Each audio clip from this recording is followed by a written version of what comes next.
Hello and welcome to Up South. Over the next half hour, a sweep of all the top stories in the peninsula. Our top story coming from Karnataka this evening.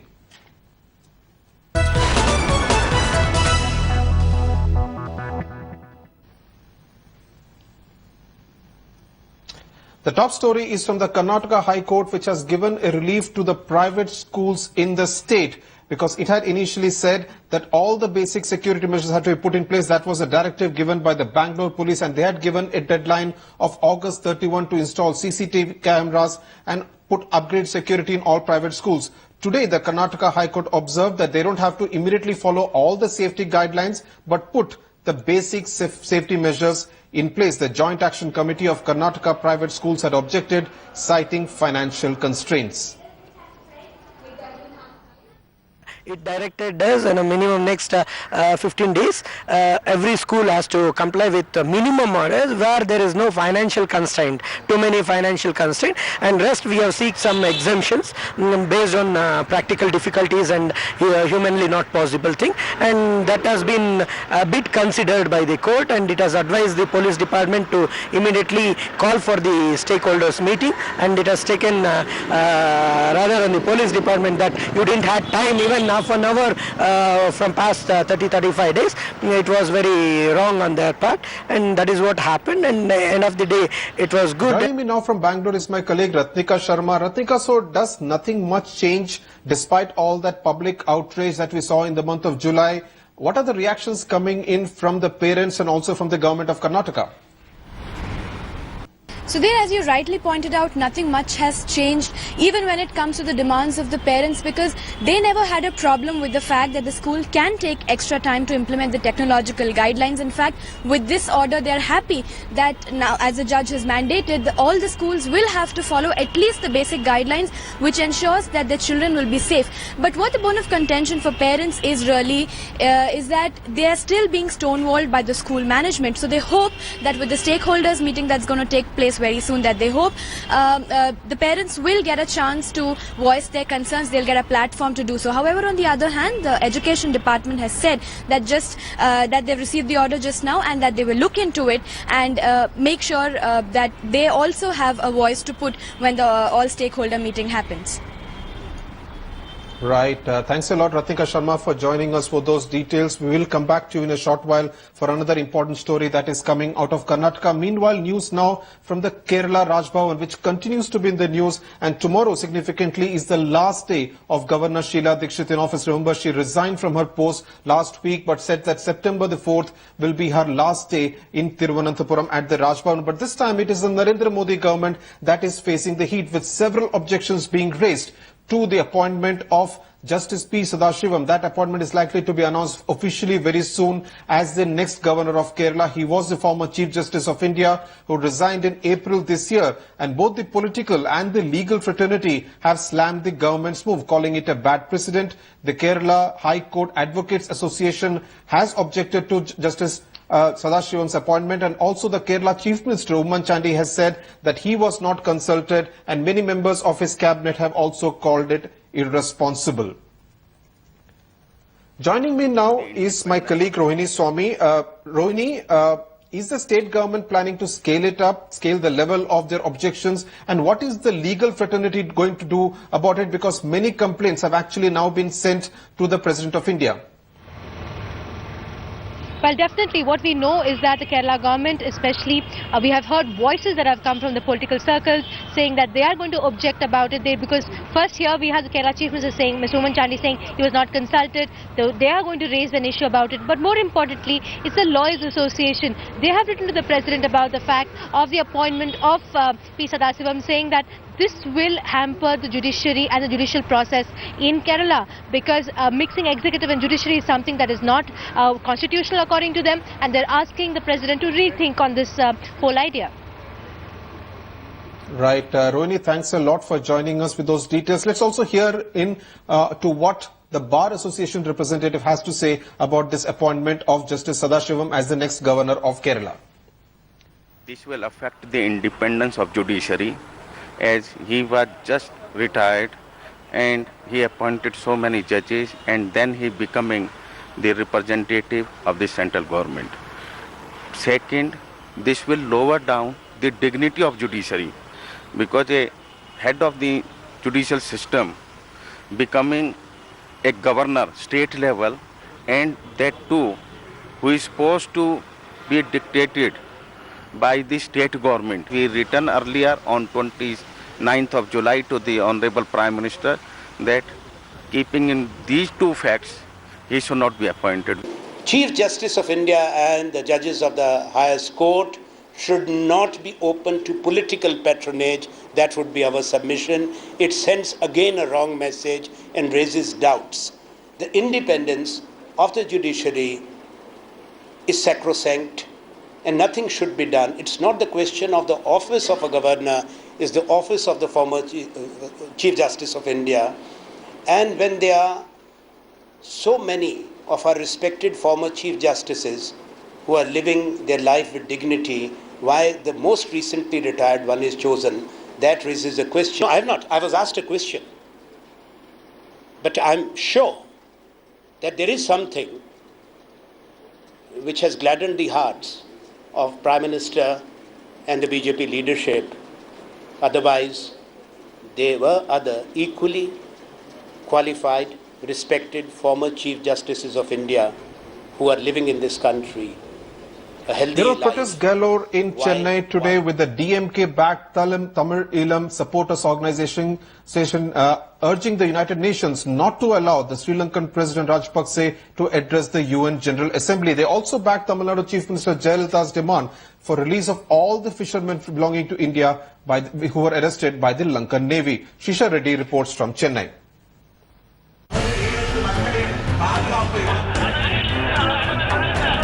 Tamil parties are intensifying the pressure on the centre to release Tamil fishermen lodged in Lankan prisons.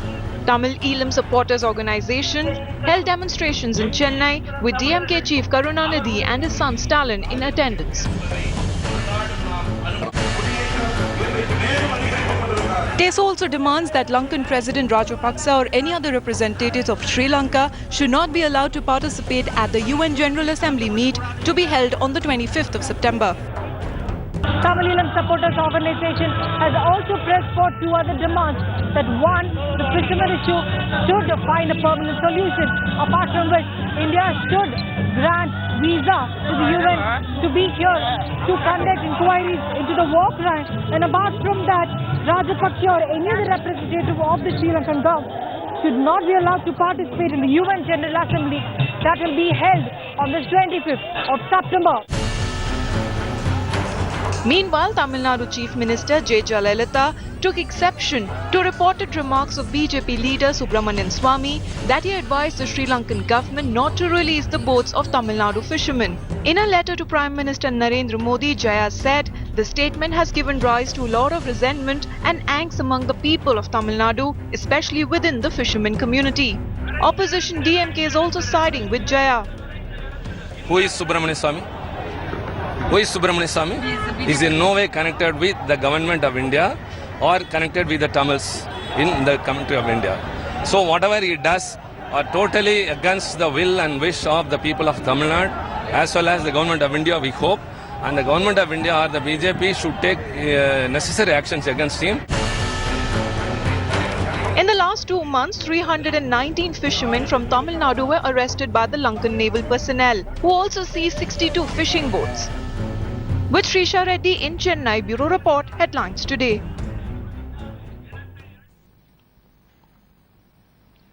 The self-styled godman Swami Nityananda has been asked to take a potency test in connection with the rape case that was ordered by the Supreme Court today. Several of his followers have actually accused him of assault. However, he has always maintained that he is innocent. In fact, Nityananda courted controversy after TV channels telecast visuals showing him in a compromising position with a Tamil actress, leading to his arrest in 2010.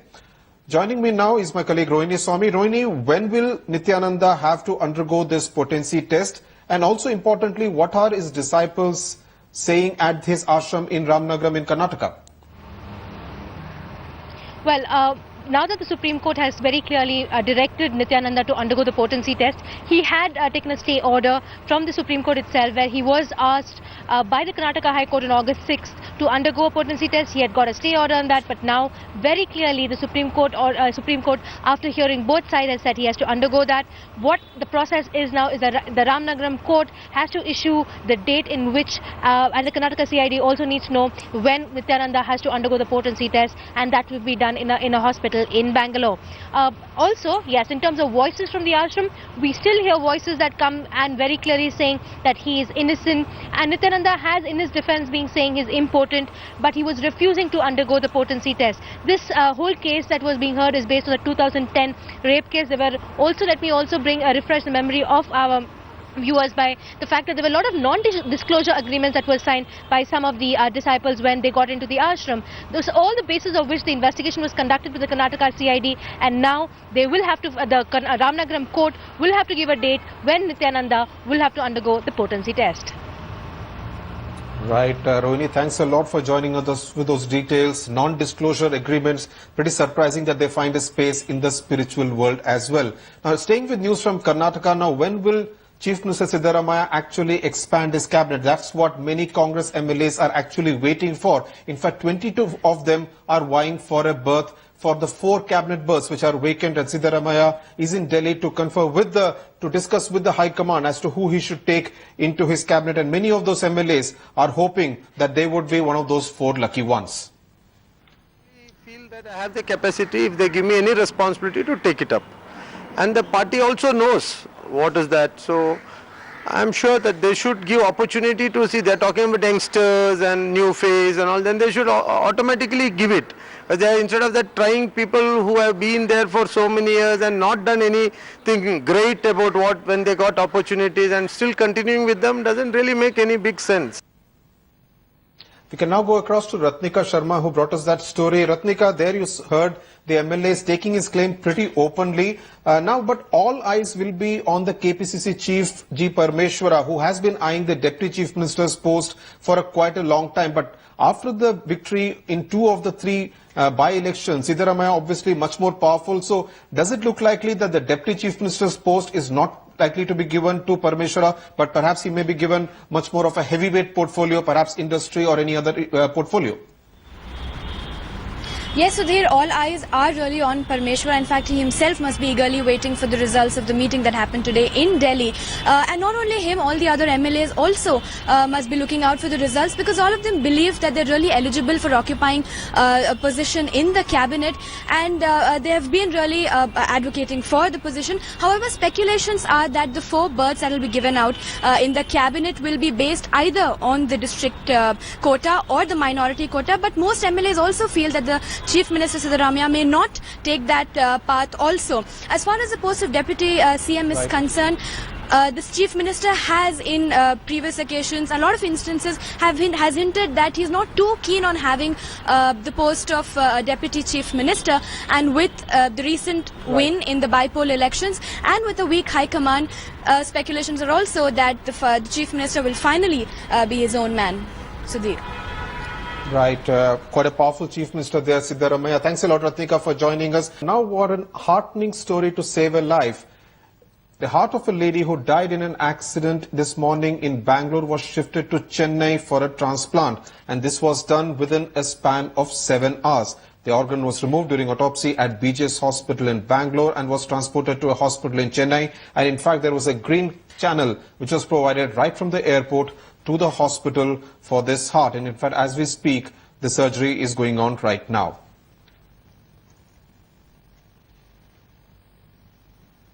Yesterday, we reported on the split between Saina Nehwal and her coach Pulela Gopichand. In fact, now Saina Nehwal has been practicing at the Prakash Padukone Badminton Academy in Bangalore under the guidance of former national champion and coach Vimal Kumar. There you can see the shots of Saina Nehwal practicing in Bangalore. A split that has led to a lot of controversy and much speculation whether this split is only for the next 2 weeks till the Asian Games or whether it will continue for much longer.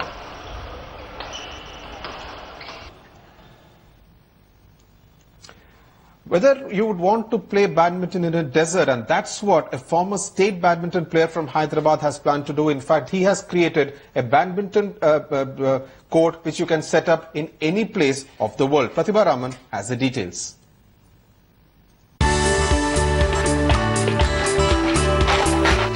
No more open courts, bad weather and harsh winds. If you are a badminton enthusiast, you can now carry an indoor court in your vehicle. Thanks to this Hyderabadi inventor, all you have to do is assemble it together to form a dome-shaped canvas that provides you the space as well as the shelter to play. It did begin as a dream. It was in 2008 and I went to a desert in a Tata Sumo. I stepped out of the Tata Sumo with a suitcase, and that suitcase instantly sprang out into an indoor badminton arena. That's how it all began. 26-year-old Abhilash gave up his lucrative job as a software engineer at Facebook in the US to make his dream a reality. The only difference is, it takes about 6 hours to assemble, though he's working on reducing that duration to a few minutes. Just like in the dream. It took Abhilash a year to design this portable badminton court after consulting 200 architects around the world. This court is assembled with 250 rods. According to the World Badminton Federation, now this particular stadium or the badminton court must meet with all those requirements. Now, for example, at the center, the height from the roof to the floor must be about 9 meters, and for amateurs like me, just about 6 meters.